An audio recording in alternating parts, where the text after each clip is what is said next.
السلام علیکم سامعین، آج 12 ربیع الاول ہے۔ آپ سب کو رحمت العالمین حضرت محمد صلی اللہ علیہ وآلہ وسلم کا جشن ولادت مبارک ہو، جن کے آتے ہی ظلمت کے اندھیرے چھٹ گئے۔ سامعین، میری آج کی کہانی گزرے دور کی کہانی نہیں ہے، بلکہ یہ کہانی آج کے دور کی ہے اور اس کو سنانے کی بہت ضرورت تھی، کیونکہ آج کل ہم بہت سی ایسی عادتوں اور باتوں کو اپنا چکے ہیں جو کہ ہمارے پیارے نبی صلی اللہ علیہ وسلم کی تعلیمات اور سنت میں شامل نہیں ہیں، بلکہ ہماری اپنی ایجاد کردہ ہیں۔ اگر ہم ان کو چھوڑ کر اصل تعلیمات کی طرف آئیں تو ہمارے معاشرے میں جو بگاڑ پیدا ہو رہا ہے وہ نہ ہو۔ تو آئیے شروع کرتے ہیں۔ یہ کہانی اندرون شہر لاہور کی ہے، جس کے ایک گھر سے رات کے وقت ایک بچے کی اپنی ماں سے ضد کرنے اور اس کی ماں کی اس کو سمجھانے کی آوازیں آ رہی ہیں۔ امی مجھے پیسے دیں نا، میں بھی چھوٹی چھوٹی لائٹس لے کر آؤں گا اور اپنے گھر کو سجاؤں گا۔ باہر نکل کر دیکھیں تو صحیح، سب لوگوں نے اپنے گھروں کو سجایا ہوا ہے۔ میرے سب دوستوں نے سفید رنگ کے نئے نئے کپڑے بنائے ہیں اور کچھ نے تو اپنے گھروں کے باہر کھانے پینے کی سبیل بھی لگائی ہوئی ہے۔ امی بولیں نا۔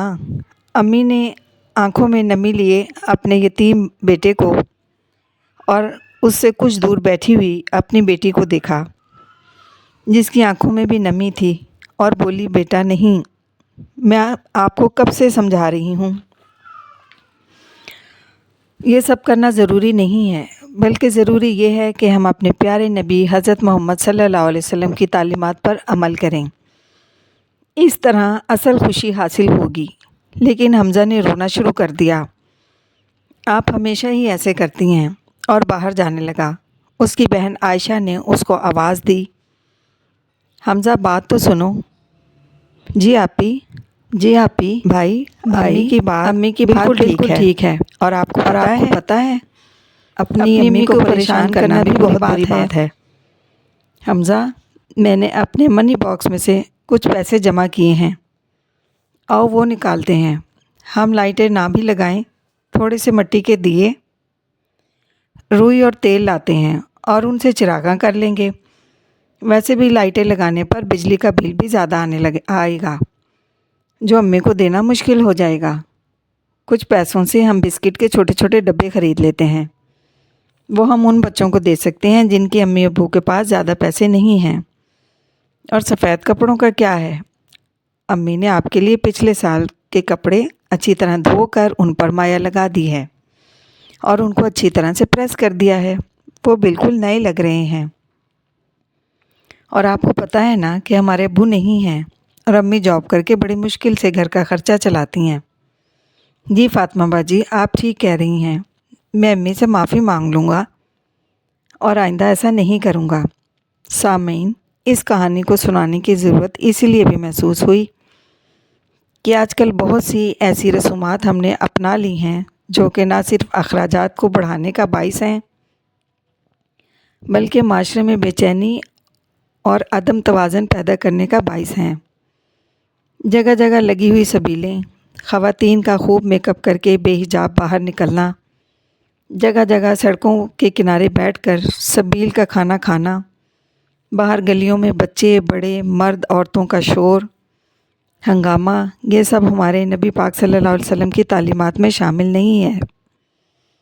کیا ہی اچھا ہو ان سبیلوں کے پیسے کسی سفید پوش کے گھر میں ایک ماہ کا راشن ڈالنے میں خرچ ہوں، کسی غریب طالب علم کی فیس ادا کر دی جائے، نئے کپڑوں کی جگہ کسی یتیم بچے کا تن ڈھانپ دیا جائے۔ اس موقع پر مجھے عید کا وہ دن یاد آ رہا ہے جب ہمارے پیارے نبی پاک صلی اللہ علیہ وآلہ وسلم عید کی نماز پڑھ کر باہر نکلے تو 2 بچوں کو روتے ہوئے دیکھا۔ معلوم کرنے پر بتایا گیا کہ یہ دونوں بچے یتیم ہیں اور ان کے پاس عید کے کپڑے نہیں ہیں۔ آپ صلی اللہ علیہ وسلم کی آنکھوں میں آنسو آ گئے۔ آپ صلی اللہ علیہ وسلم ان کو اپنے گھر لے کر آئے، حضرت امام حسن اور حضرت امام حسین کے کپڑے پہنائے تاکہ وہ بچے بھی عید کی خوشیوں میں شامل ہو سکیں۔ سامعین، کیا ہم ایسا نہیں کر سکتے؟ کیا ہم کسی غریب کو خوشیاں نہیں دے سکتے؟ ویسے بھی آج کل ہم بہت مشکل دور سے گزر رہے ہیں، کیا ہم تھوڑی بہت بچت کر کے اپنے سے زیادہ مشکل میں گھرے ہوئے بہن بھائیوں کی مدد نہیں کر سکتے؟ آئیے ہم سب عہد کریں کہ اب ہم سب فضول خرچی سے بچیں گے اور آپ صلی اللہ علیہ وسلم کی صحیح تعلیمات پر عمل کریں گے۔